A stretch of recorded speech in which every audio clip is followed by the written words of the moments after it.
entrepreneurial bug does not replace that fire that led me to become a doctor. Mm. And so people will oftentimes say, when are you going to quit medicine and become a full-time CEO? Never. I can't replace that feeling that I get of purpose.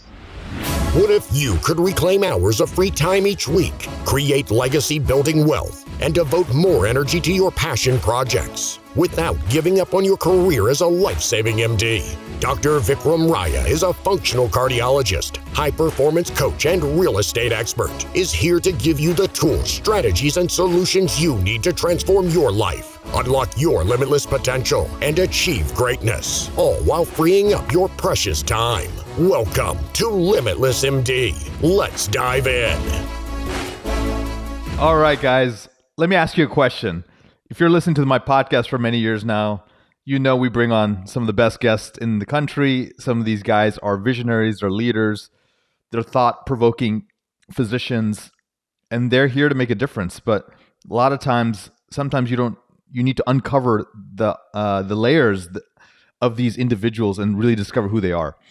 So the question I have for you guys is, what would happen if one of the top anesthesiologists in the country, who's double board certified in pain and general anesthesiology, as well as Harvard trained, realizes that medicine alone isn't enough to serve doctors? What if he thinks he can become the bank for physicians as well? That's when you get someone like my good friend Zwade Marshall. Dr. Zwade, welcome to the show, brother. Vikram, what an intro. I didn't live up to all of that. Top anesthesiologist in the country. With friends like you, like I feel like I'm 10 feet tall and bulletproof.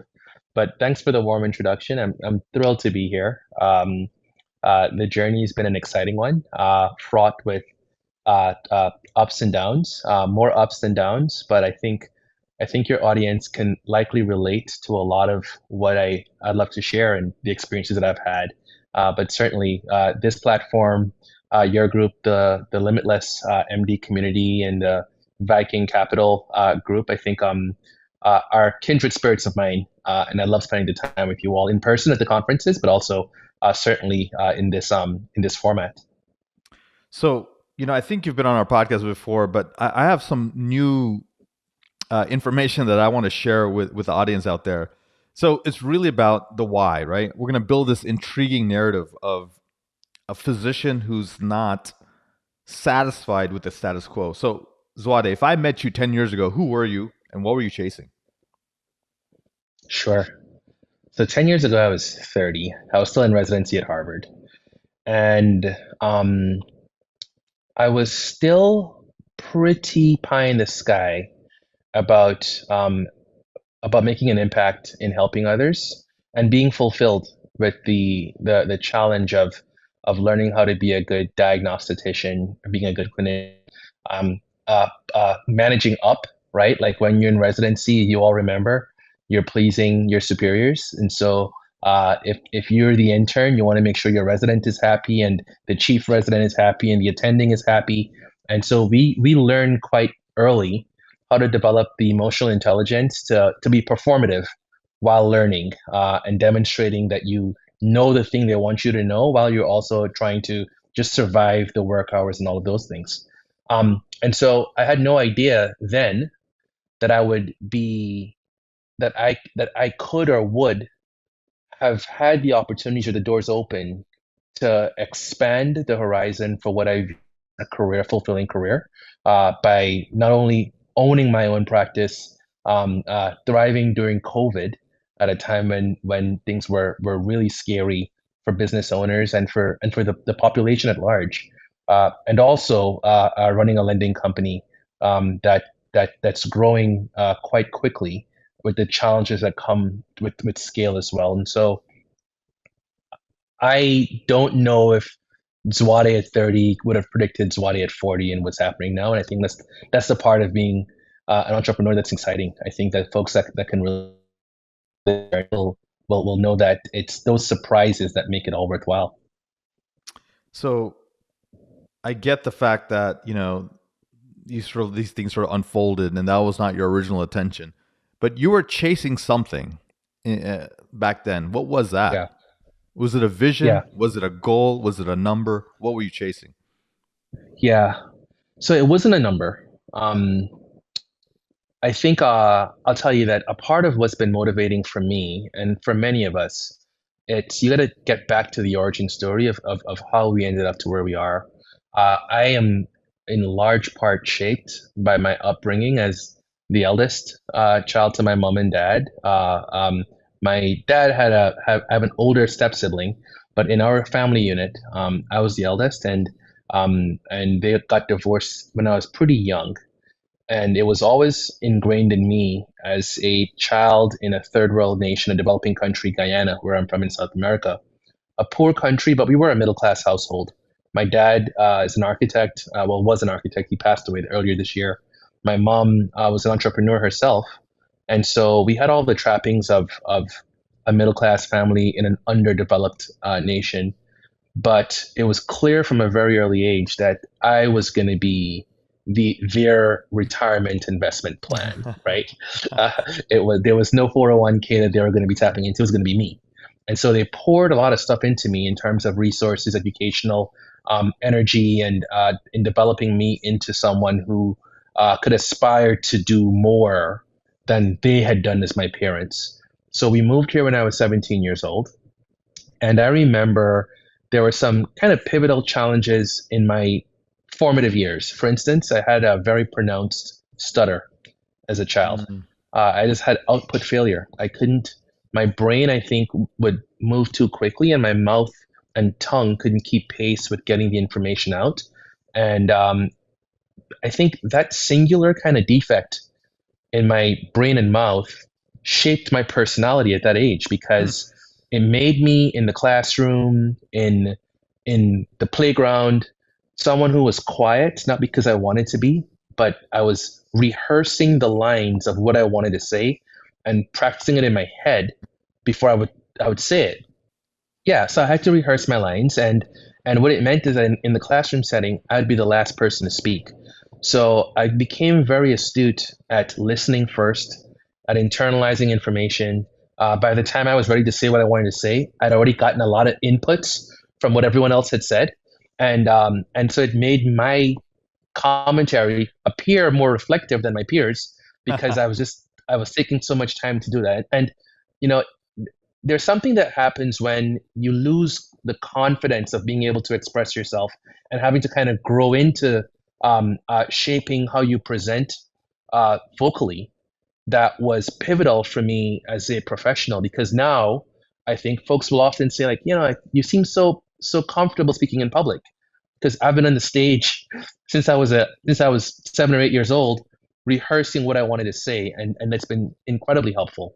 But so you go from that to moving from the South America to the United States at a time when it was college, and changing my social dynamic, having free and reduced school lunches when I was a freshman, and having to ensure that my peers in the classroom, I didn't stand with them in the lunch line because I didn't want them to see that I was getting the free lunch ticket, and getting to a place of succeeding in the classroom enough to get offered scholarships to go to Emory and then to Harvard, and knowing now when I see patients in my exam room, there's so many of them that I can relate to because of where I've come from. Mm. When I see an angry, upset person who seems to be a little miserable and borderline rude, I can see my aunt in them. When Ah. she's in pain and she's hurting, she's crotchety, right? And so my instinct is not to become defensive or to dismiss them, but it's more or not to have some empathy for what they're going through. No, I was like, I just wanted to double click on what you're saying. You were able to go from your childhood to schooling to the medical school to residency, and now you're practicing and you're taking care of patients now with all this, and you're able to have the deep insights and wisdom. You're speaking to them. You also had a personal breaking point when financially, as you're trying to grow your practices, and let's talk about how that maybe shaped how Doc2Doc is origin. Yeah. So I learned when I was going from medical school to residency was the first time I encountered the financial system outside of a student loan, right? And how the markets viewed me as a doctor. And I needed to borrow the money to transition. and had suboptimal FICO profile, as many doctors do, a ton of student loan debt, like many doctors do, and income at that time in my life that was minimum wage almost, and so the banks wouldn't lend at that stage, and that was the first time that it felt unfair to me that I had this promising career ahead. The only debt I had was debt that I had to get because I couldn't afford medical education cash.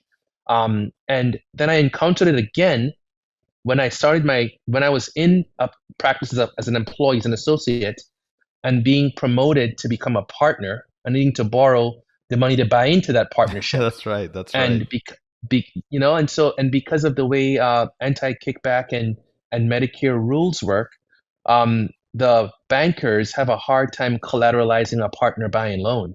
And so you have to kind of piece the money together and get personal lines of credit at much higher rates than you should be able to get the loan for, because you're now a partner in a large healthcare facility. And then you fast forward again 3 years after that.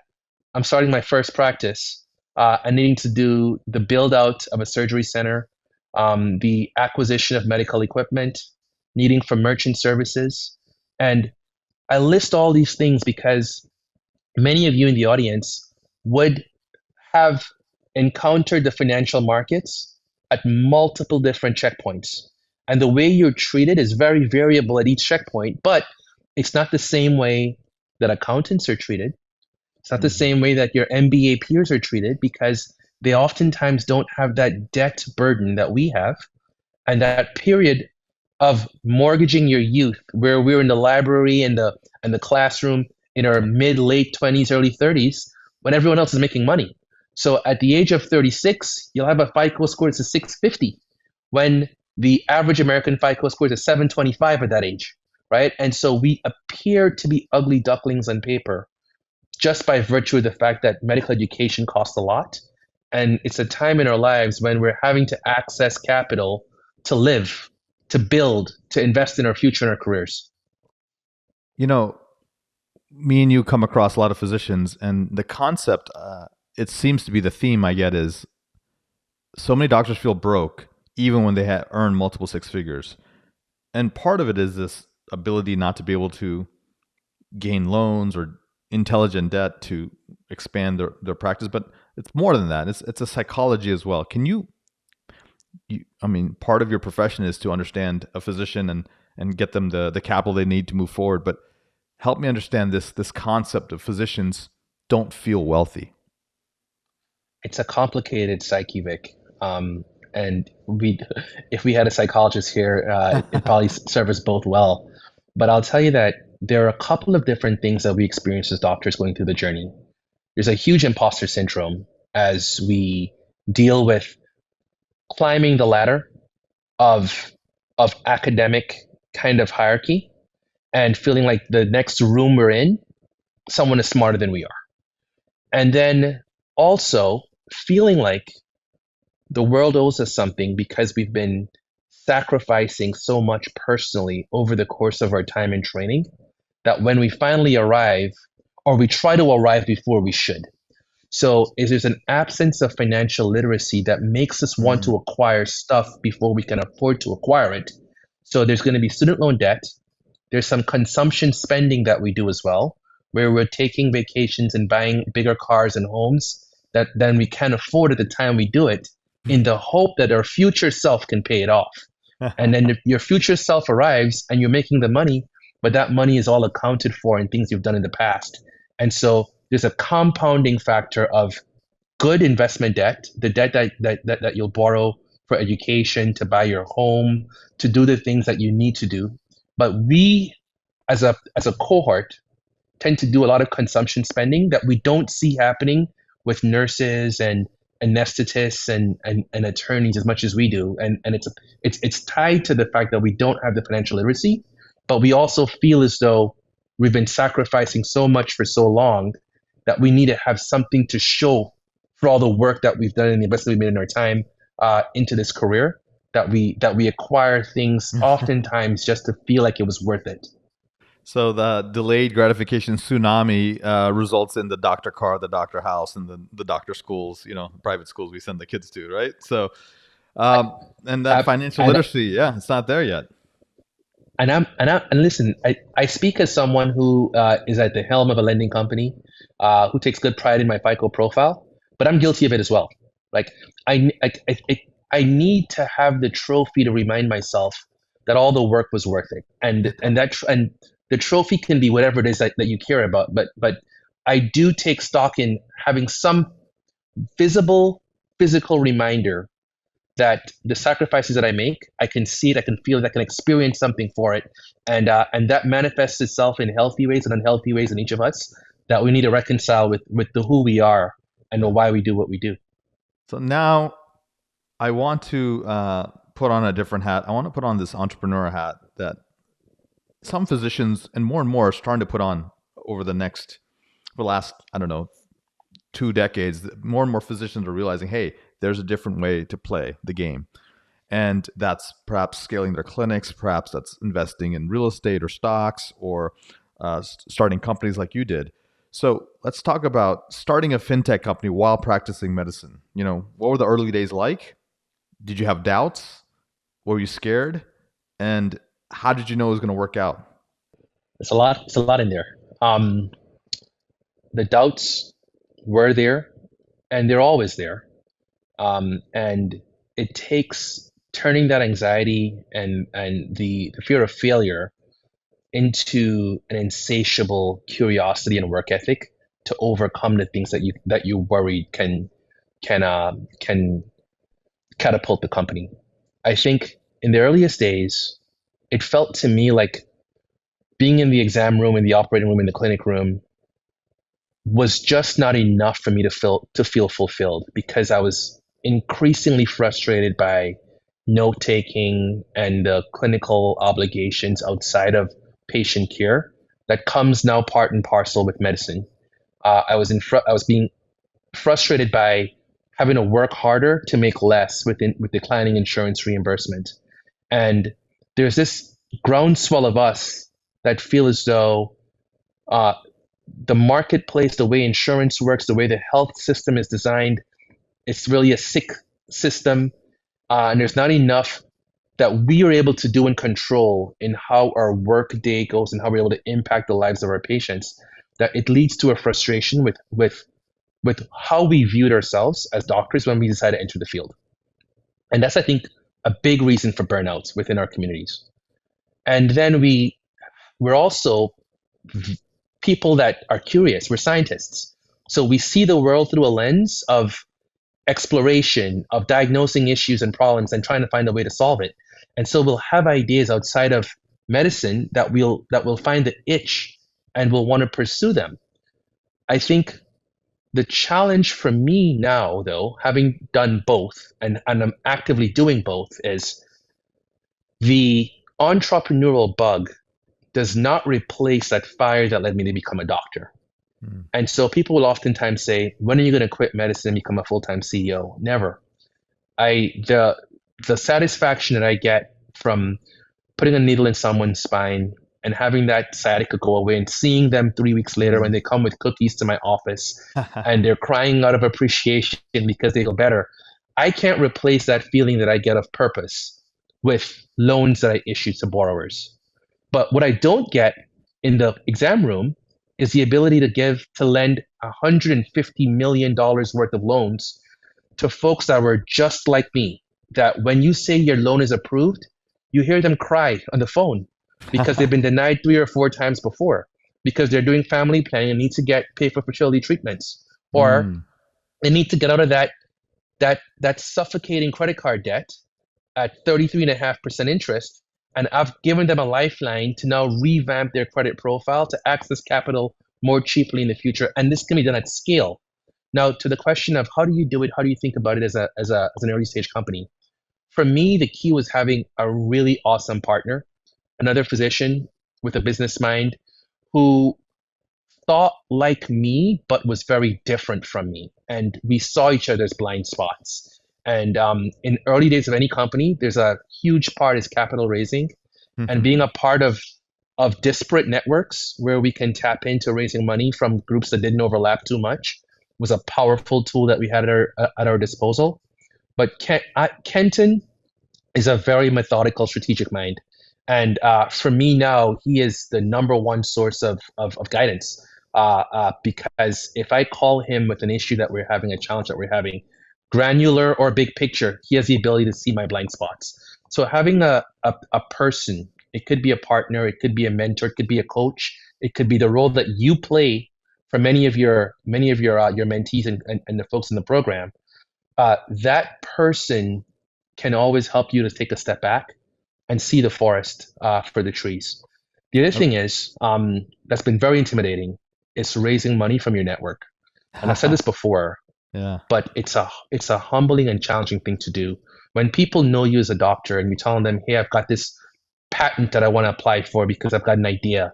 I've got this lending company that I want to buy into this apartment building. I think we can do it together, guys. If we'll raise the $9 million, if you give me, 500,000 bucks and you give me 50K, we'll get there. That process is extraordinarily humbling and anxiety inducing, especially when you know that the investors that are writing your checks don't really understand how that apartment building is going to get to 99% occupancy, how the marketplace for rental units work over there. They're trusting you to do the work. They're trusting that as you put together the business plan, the pro forma, that you've done all of the inputs required to mitigate their risk. And that's an awesome and intimidating responsibility. That means that at times you're wearing two hats. One is the innovator for the company that you want to see the company grow and thrive. But the other is a hat that could be in conflict with the company where you're wearing the investor hat too. Yes. So you're representing the investors in a way that others that don't have investors who are their peers and mentors and friends and family can just be solely focused on what's best for the business, not what's best for the investor. But when Yes. you're having to marry those two things together and split the baby and ensure that you're articulating things in a way that's clear to folks who are not sophisticated enough to understand all the underpinnings of the business, but you also got to be true to the business to ensure that you can deliver upon what the business needs, it requires a different set of skills. And a part of how you split and bridge that gap is having a talented team of leaders around you who are really good at what they do. As good as you are in cardiology or dermatology or plastics, whatever it is that you do, you want to have the CFO who's really good at numbers, Yes. at pro formas, at projections. You want to have your head of marketing who understands the way Google Analytics works, who knows what a digital campaign is compared to the TAM and all these industry terms. Have the people around you who are the best at what they do to support your efforts, and so they can own the domain and you can lead with inspiration, with empathy, with kind of a ruthless determination towards getting to the goal. That's your job in the seat as CEO or founder, and have them help to pull oars with you because they're adding a level of expertise that we don't have. I think many of us attempt to become experts in accounting, in marketing, and you want to do everything, and I think that could be a fool's errand because and it's maybe a little bit of hubris as well, in that you need to ensure that you've got the outsourced help that's expert at whatever it is that they do to get you from point A to point B. The question I ask a lot of founders is really, what are the blind spots? What are the things you wish you knew? Someone told me. I want to just highlight some of the things that you shared. And this is critical knowledge for anyone out there who's about to start a company, already is in a company and wants to scale it. It was really, the mission, the vision, which Zwade elegantly shared, but then it was also a partner who's has some overlap and some similar attributes to you, but obviously there's a complementary skill set. And so, 1 + 1 = 4, kind of thing. And that's awesome that you found that person. And then he talked about the number one superpower of an entrepreneur or a CEO is raising capital. It's not easy, right? And it's not asking for money, it's offering opportunities. But you have to fully believe in the opportunity. You don't need sales skill sets or tactics. It's conviction. And when you hear it from, our friend here, Dr. Marshall, he speaks with conviction and passion. He's felt the pain of the avatar he's serving. And so it's able for him to transfer that certainty. It's all about certainty. And that's how he's able to raise 150 million or provide 150 million dollars worth of loans and things like that. So, and there's always going to be risk, but as a physician and as an entrepreneur, two things hold true. It's our goal is to mitigate risk and achieve an optimal outcome. And you're able to marry the two.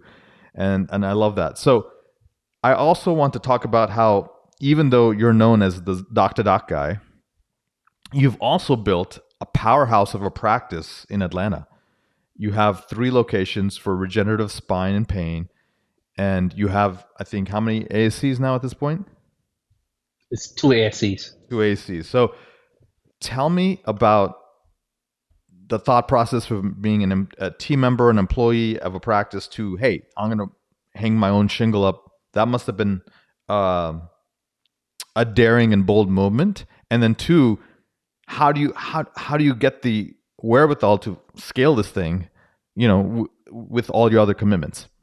Sure. I think many of us, and I say this the royal we that I keep referring to, is that I know your community, and I know the people that are attracted to consume this kind of content, and we've got a lot of things that are similar. But I was feeling the feeling as an employee that I was providing more value to the organization than was reflected in my compensation. And it's not just compensation in dollars, but compensation in time, like how much time I had off, control of my schedule, the ability to be able to be the master of my fate. I was outsourcing all of this value to an organization that paid me well, but it was not even it was maybe a quarter of the value that I was actually creating. And so I had the itch. I knew inside of me from the beginning of that job that I was likely going to start my own, but I wasn't sure that I knew what it took to run a company, to grow and scale a company. And so I felt like that first job was them paying me to learn from them on the mechanics of interventional pain management. So I had a front row seat for all the intricacies of pre-certifications, personal injury business, marketing and referral channels, developing a brand, and having patients and referral partners refer to that brand. And so by the time I was leaving, I'd proven to myself more than anything else that I can generate real economies, real revenue, not just from my direct contribution in the procedures I did, but in the labs that were ordered, the imaging that was ordered because of me, the physical therapy, and all these other ancillary systems that I wanted to vertically integrate and capture that revenue and capture that value within a practice. What was helpful is that I didn't burn the bridge when I was leaving my employer. I think oftentimes, many of us feel this level of there's this chagrin, there's just like you begin to resent the employer for the position that you're in, and you're thinking about all the money that they're making off of you. And by the time you give notice, you kind of feel like, I want to tell the man, get out, I'm out, and drop the mic and leave. And in my case, I knew that Q4 was my most valuable time to them.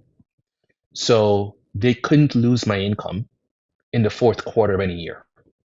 If I gave them notice in the first quarter, they'll have time to replace me and get someone else in, and they'll kind of mitigate their losses. So I timed when I was going to give notice to be the fourth quarter, when I knew that they needed me the most, and said, look, I'll stay on and work part-time for you guys 2 to 3 days a week if you continue to pay me 80% of my salary. So I literally shifted the negotiation to where I was giving them 30 to 40% of my time and retaining 80% of my income. And they couldn't say no at that point. And it felt to them like I was doing them a favor, right? I was I'm not going to abandon you guys. Yeah. And it allowed me to begin to put the groundwork in from my own business while having minimal income disruption.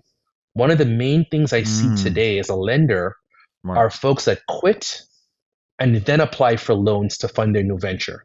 And they've got no income to show for it. It's hard to secure financing for that new business, for that new practice, if you've already left the thing that gave you money before. And now you're asking a lender to underwrite a loan based upon projections only, as opposed to, in my case, it was projections plus multi-six-figure income that I was still getting from my own employer. And so by the time I consummated the loan, And then I left. They already funded the loan. My money's secure. I can leave, 5 months after I gave notice, which is what I eventually did. So think about how Say that you again, because this is very key. A lot of doctors, even people who we work with in Limitless, I mean, they have that itch, they're ready to move, they're ready to be bold and start a venture, and sometimes they leave their practice and they do 1099. It's not like they lose their income, but they move to something, at least on paper, that looks very secure, a W-2, onto 1099 or locums or telemedicine. But the challenge is, if an underwriter looks at that, their loan capabilities probably are less than before. Is that right? absolutely it is. And I think we all understand why this happens. Like you're ready to go. When you feel inspired. You're sick and tired of being sick and tired wherever you're being employed, and you want to leave as soon as you can and start the thing going. But to the point that you're making here, Vic, a 1099 is not as stable of an income as a W-2 employee to a lender, because we can track and we can see exactly how much money you're getting on a payroll paycheck after taxes. The biggest challenge in 1099 is the reason why we all love 1099 work is that we get to write off our travel, our car notes, all of these things. And so you end up declaring very little income in net income that helped you to save money on your taxes. Well, now you don't have income to show a lender that you've made this money, you can repay a loan. So it becomes this, you got two competing goals here. You do the locums work or the contractor work to keep income there, but to mitigate your tax liability. But at the same time, you're diminishing what you can show to a lender is your real income to get a loan approved. So it's a typical challenge that folks have. And my recommendation, you don't have to do it the way I did it, but you want to preserve your stable income for as long as possible while you simultaneously begin to apply for the loans, you pay for your consultants, you get your contractors in place, and you leave after you've got your financing secured to then begin to launch. And then you can still do your locums work and supplant your income with some other contractor revenue streams. Yeah, it's like people always complain about the W-2, and I'm probably part of the situation where I'm like, yeah, be K1, and do all that because I want people to be entrepreneurs. But you need to learn to weaponize your W-2 before you are ready for that transition. Think about it. A physician who's earning six figures is one of the safest things a bank can lend to. So you want that. You want to gather the loans. You want to harvest that before you move on to your next venture. So that's awesome advice. So as we start wrapping up here, I want to ask you a couple of questions more on mindset and identity. What belief did you have to unlearn to succeed in business? And I think this is probably going to be a very powerful answer for a lot of the physicians and entrepreneurs and doctors who are listening. What did you have to unlearn, buddy?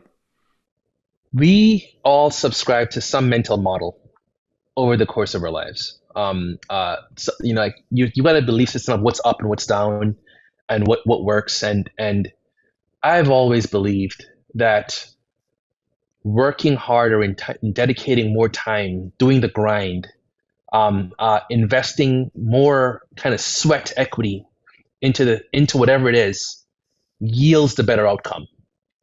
And in the seat that I'm in now, the more I grind, the more I sweat, the more I toil, the more blurred the vision becomes. And I realized that my greatest strength to my organizations is the ability to be clear-minded and clairvoyant by being in a position where I'm allowed to see everything. And if I'm too granular and focused on solving a problem myself, I can lose fact of what is the actual vision and mission here.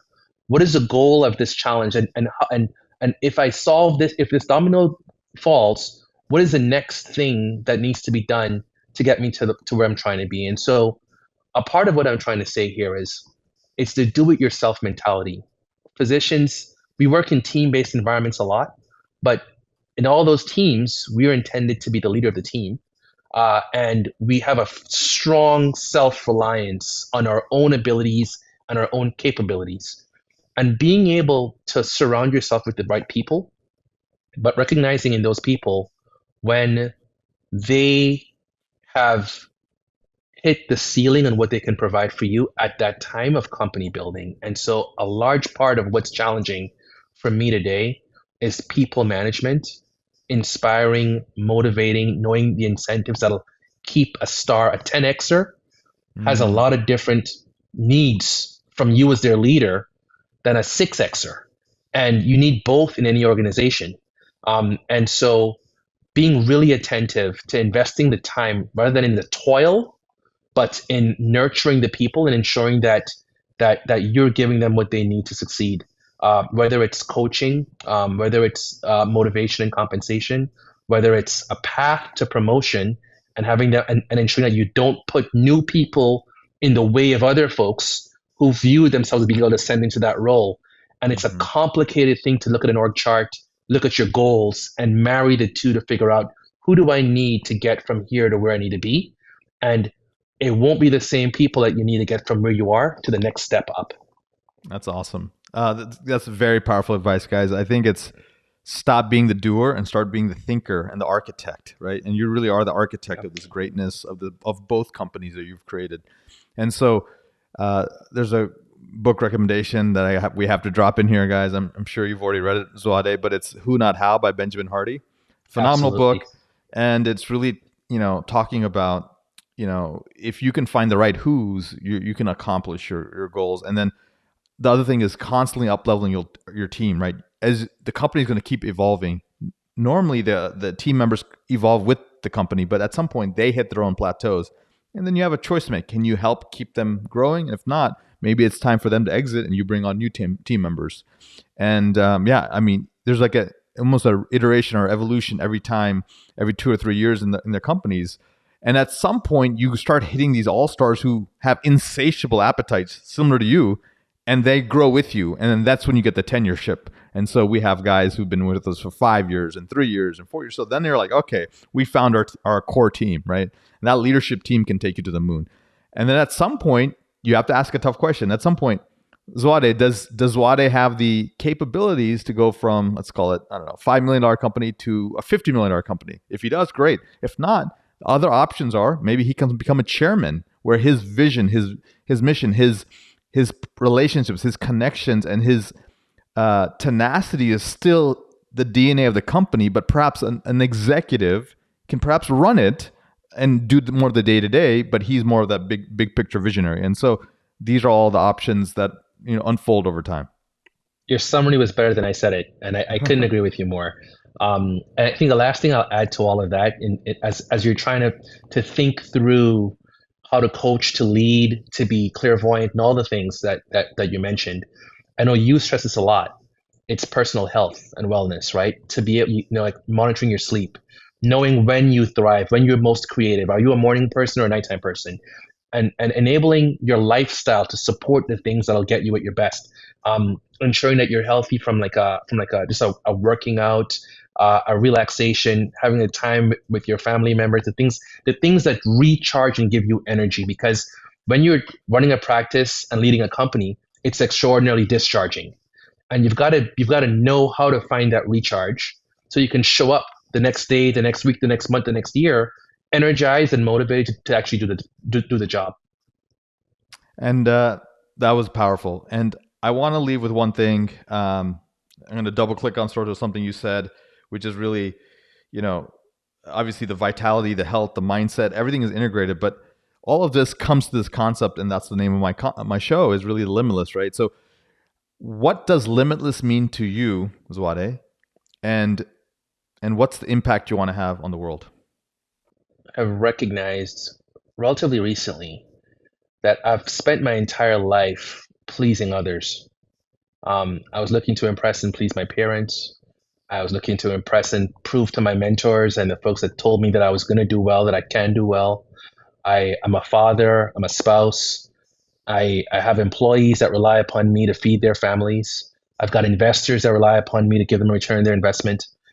And limitless for me now means that I will be able to deliver upon what makes Zwade happy and feed my soul with the outputs of energy that that helped me feel purpose driven and having made an impact in the lives of others.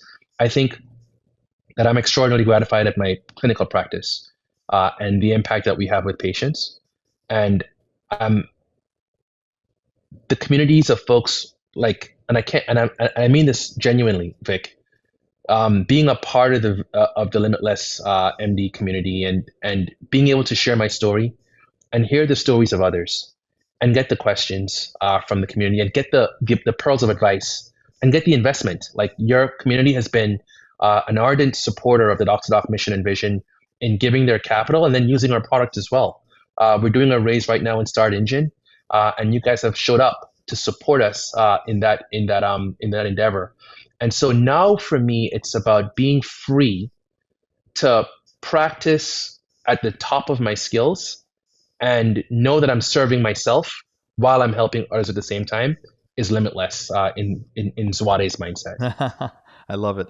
And how can people first learn about Doc2Doc and then also get into your ecosystem and universe? How can they be part of it? And then please share them if there's a way for them to be part of. I think now it's a very approachable investment to potentially be part of Doc2Doc as an investor as well. So you can be a recipient of a Doc2Doc loan, as I've helped a lot of my physician colleagues and friends and clients utilize that for real estate, for their practice expansion, for trips, travel, for reconsolidating debt, for intelligent investments in certain things, gap funding.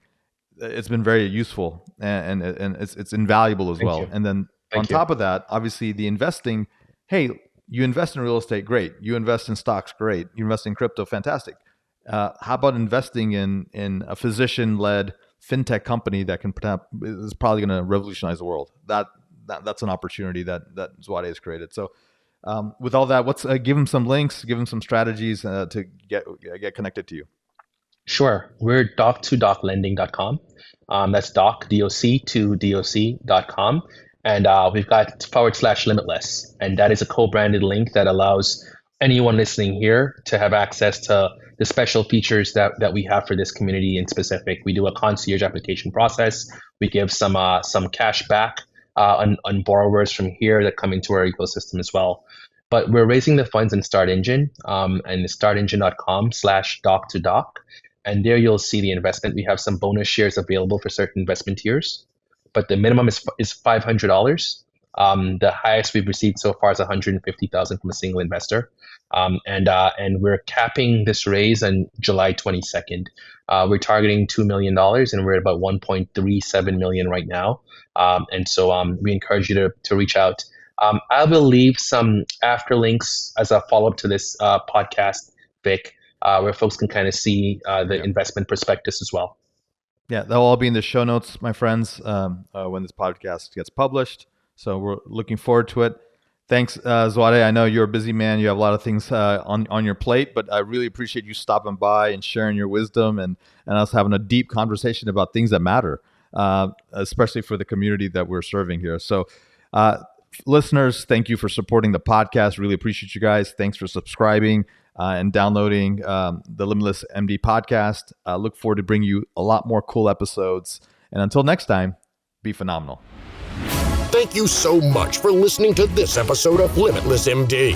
If you found value from this episode, I encourage you to share this episode with a friend and let me know by leaving a review.